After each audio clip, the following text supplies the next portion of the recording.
At some point in your year, whether it's pitching budget or ops planning, we probably all had this conversation about how to strike the right balance between asking for more support and growing loyalty. And if you're very early in your loyalty journey, this is coming your way. So something to look forward to. Needing to draw up a business case for how loyalty drives income or delivers a return on investment. And to me personally, I don't think this is an issue. I don't think we can, in good conscience, spend supporters' donations without knowing that ultimately it's going to bring in more income to achieve the charity's ambition. But it does give us a challenge when it comes to loyalty. Hopefully what you've seen so far today has given you hope that income will follow naturally on from this loyalty. But where's that line? Where's the balance between where we're still driving emotional loyalty, still making people love us, but that's also leading to financial or action-based loyalty, which ultimately is what allows us to keep going as a charity and keep delivering, in our case, more cancer research. Spoiler, I don't actually have an answer to this, and I don't know what the balance will be for your charity, but I am going to share some of the tests and approaches that my team have been using to help us work it out, and hopefully some of them will work for you too. So, to briefly introduce us, the Loyalty and Cultivation Audience Team is a new way of approaching our warm audiences at CRUK. We've been really lucky to have had a loyalty team for many years, looking after the emotional loyalty of supporters. So traditionally, that's been some things you're becoming very familiar with this afternoon: the trust, the commitment, satisfaction, recommendation, and also positive feeling of our supporters. And then an acquisition team made up of a number of product teams who are responsible for the acquisition of supporters for all of the audiences that were relevant for their targets. So that's income targets, participation targets, and off the back of that, very tangibly, the ability to deliver our core purpose. But this really led to the loyalty team being in a position where they're gatekeeping supporters and journeys, so as not to compromise the loyalty by bombarding with asks or allowing the focus to be too much on financial loyalty rather than on emotional loyalty. And the product teams were really wanting to speak to these supporters as it is a really cost-effective way to meet targets with an audience of known high potential supporters. And that's a really tricky divide. It can be quite uncomfortable. And of course, when you're splitting it like that, neither of those approaches is going to be completely right for the majority of supporters. And that conversation of what is right for your supporter risks falling through the gaps between the two. So in the last 9 months, we've been trying a new approach. So we've now split. So we've got my team who look after warm audiences. So that's the emotional loyalty, thanking, but also retention, cross-sell and upsell. So the whole supporter experience once someone has started engaging with us. And product teams and acquisition teams, which look after acquisition, positive feeling from a cold audience, so how the general public feel about us, and also brand awareness. This lets us manage warm audiences so that our loyal audiences on a complete spectrum, so everything from pure loyalty driving activity to pure acquisition. However, unfortunately for me and a couple of my team who are also on the call, this has now made the problem which divided the two parts of the organisation's marketing teams a problem which we have to work out amongst ourselves.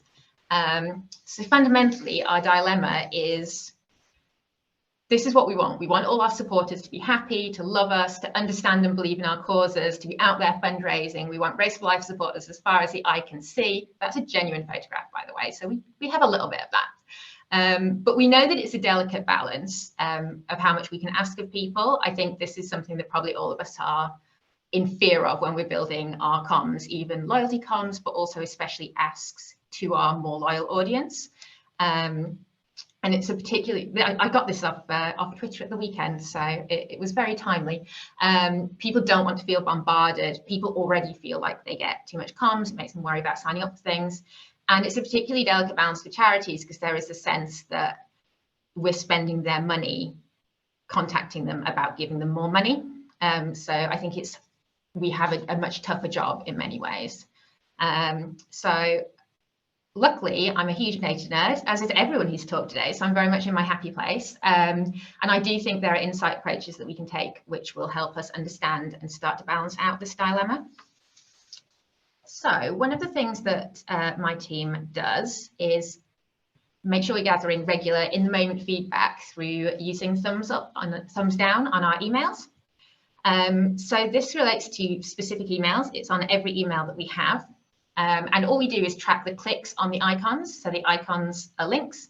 We track the clicks to those links, and they link through to a very basic free text box, which is just a page on our website that you can only get to through these links.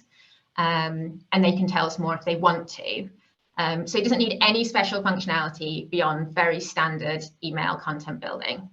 So you can just track your links. Fundamentally, that's all it needs. This is really useful for emails where you're giving valuable information and don't necessarily want to compromise that content by making it really short or like clickbaity to push for clicks, or on core content that other conventional metrics might not measure so well. It also offers supporters the chance to feed in and feel heard with the comments boxes. So it can give us, that in itself, we find builds a sense of positive feeling from being able to contribute.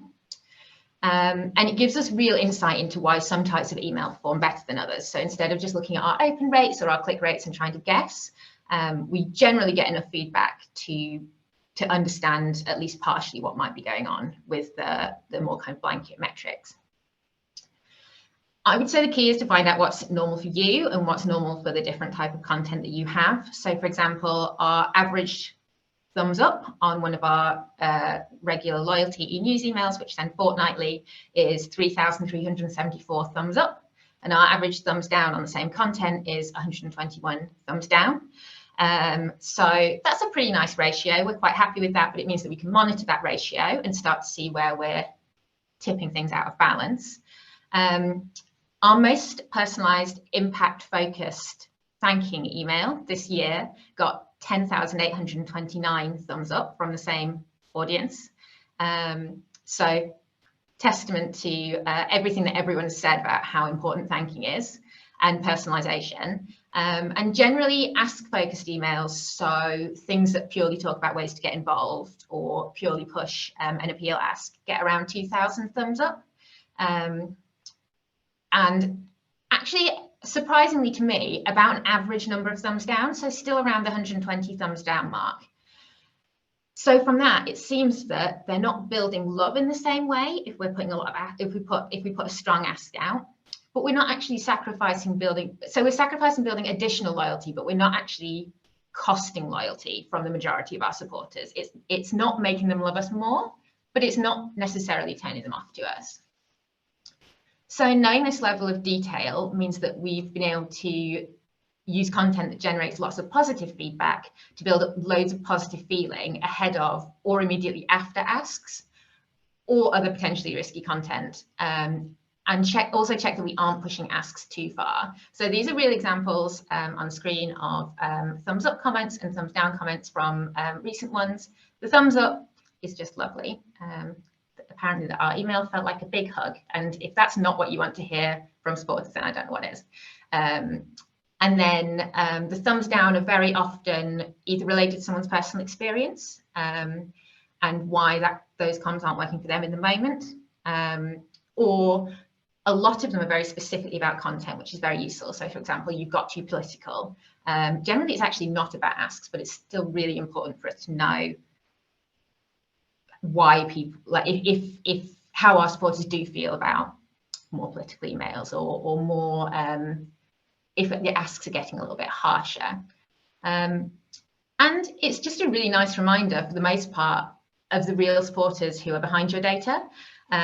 So if you are like some of us in my team are kind of tucked behind your screen most of the time, especially in the last couple of years when we haven't been able to get out to events, it's just really feel-good reminder of what we're doing and why we're doing it and who our supporters are as real people, which I think is an excellent thing for us to be taking through our day. And whatever the nature of your cause, you probably have some key supporters in your database who you're particularly keen to understand and need to be respectful of. So in our case, we know that many of our financial supporters also have a personal cancer experience or are currently cancer patients. So we need to make sure that we're speaking to people who are going through cancer so that we're really confident we've considered that perspective. Obviously, we try to hypothetically, but it's really important that we're actually talking to people in that situation. So focus groups with key members of our audiences are really important to us and help us understand what will really impact the people who are very emotionally invested in what we're doing at the time. It also takes it away from what might theoretically make people angry on Twitter, which ultimately isn't that important, unless it's all of Twitter, in which case I retract everything I just said. So they also might surprise you. So we ran a focus group recently talking about asks, making asks alongside informational content, and we really wanted to understand how that made people who might have a personal investment in the informational content. For example, if we were talking about the type of cancer that someone has within an email, but also had an ask in that email, like a donation ask, for example, we really wanted to understand how that made people feel. And I, if I'm honest, kind of expected people to say, oh, it feels a bit insensitive, but actually it was really surprising to me how naturally all of the people in that group felt that charities have to ask for support, and that's basically our jobs. And in fact, they didn't really consider it marketing or selling something at all. You might also know things from other bits of feedback, like the thumbs, complaints, feedback from your calling-based teams or social media, or things that you've got from broader measurement, like about loyalty scores. You might find that one audience is particularly uncomfortable with asks, or that there's a particular concern around a particular audience, or a particular product audience has certain needs, and focus groups will really allow us to explore that information a bit more and find out more. Having said that, don't change your whole approach based on one comment.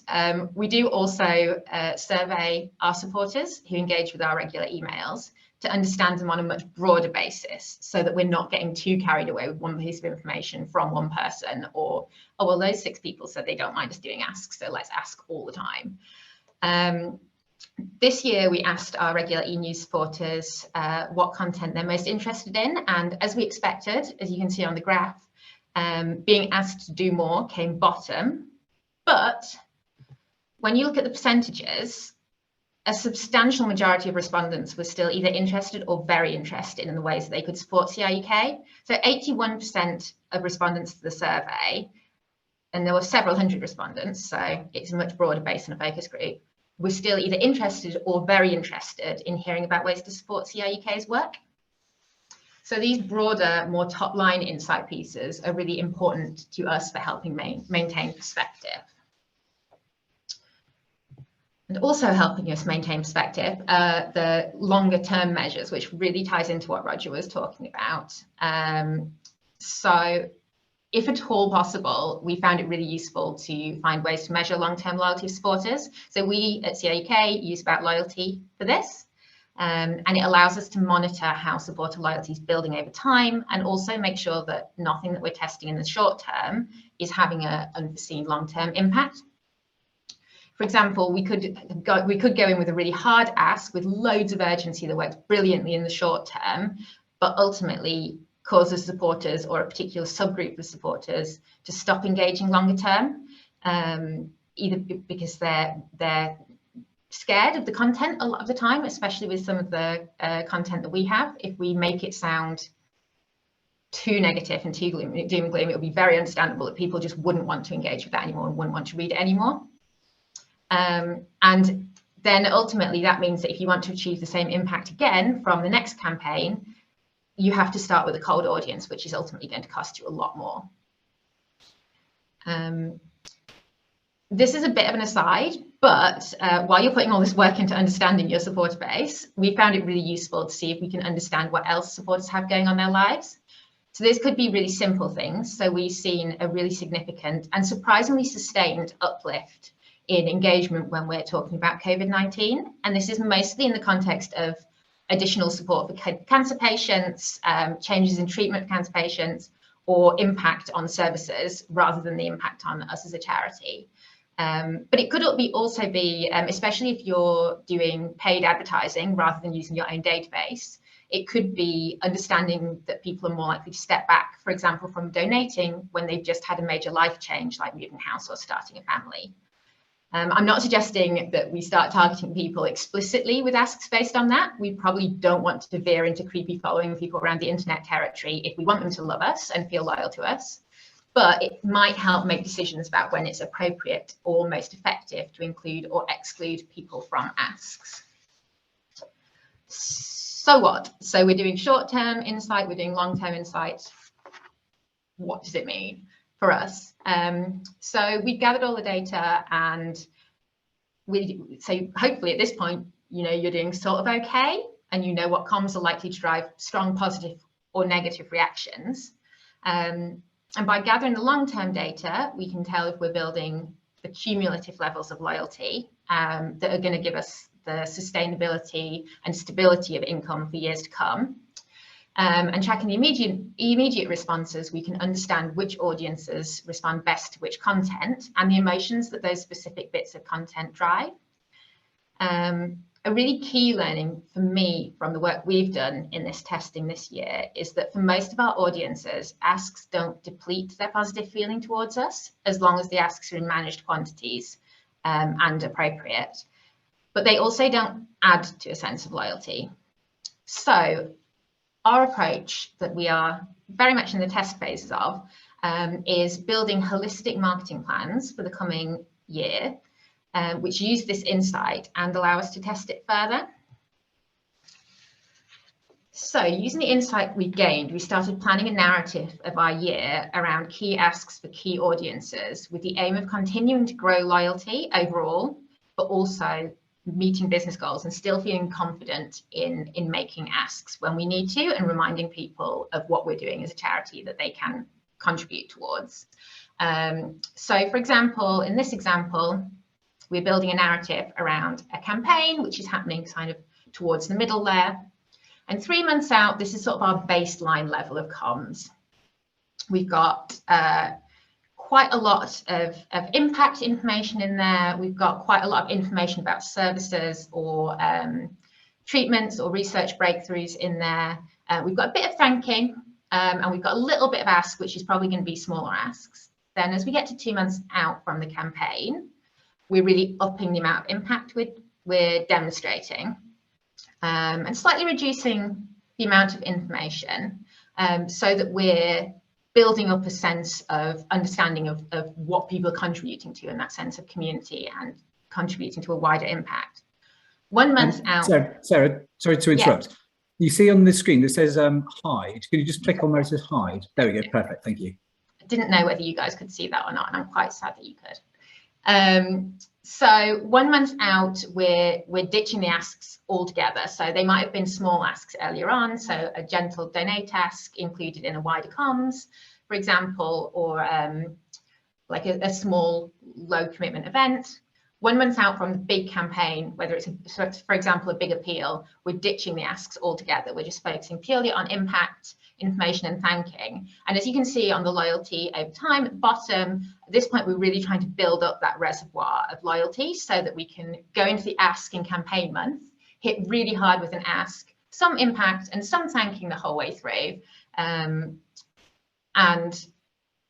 in that period, we're accepting that we're not really growing loyalty, but we're also not depleting it. So we're keeping impact in there, we're keeping thanking in there, but we've built enough loyalty in the run-up that hopefully we're not going to see an overall depletion. And then immediately after the campaign, we're coming in with thanking and impact and really demonstrating why that was a beneficial thing to do. So it was really good to hear Roger say earlier that most people remember the thanking more than the appeal, because we're very much relying on that for our loyalty over time to keep growing. And then 2 months afterwards, we are aiming to return to kind of more of a normal pattern. So this allows for other small asks to be planned in across this time period with this audience. And it is a challenge to focus in this way, to find one. It's definitely a big challenge for us has been to focus on what are the key prioritized asks if we're doing it this way. You definitely can't, well, for us, certainly we can't put in everything that the charity's doing for every audience if we're planning our journeys like this. And it might be that the asks need to focus on different groups of supporters or different motivations. So this is what we need to fine tune in the coming year. But the goal is that we would keep building loyalty across the year and make sure that when we're doing something that we know is going to potentially stop that growth, we're really building it back up again afterwards. So we still have a lot of work to do to understand how this flexes for different asks, different types of supporters, but we're hopeful that with the testing that we've done already and continuing that, we've got the tools in place to do that. So that's it. I will now try and work out how to stop sharing. There we go. I've done that for you. Great, thanks. We do have a number of questions here. But first of all, I'd just like to say a massive thank you, Sarah. That was really, really good. Just such a really interesting insight into what you're doing. Yeah, what you're doing across Cancer Research UK.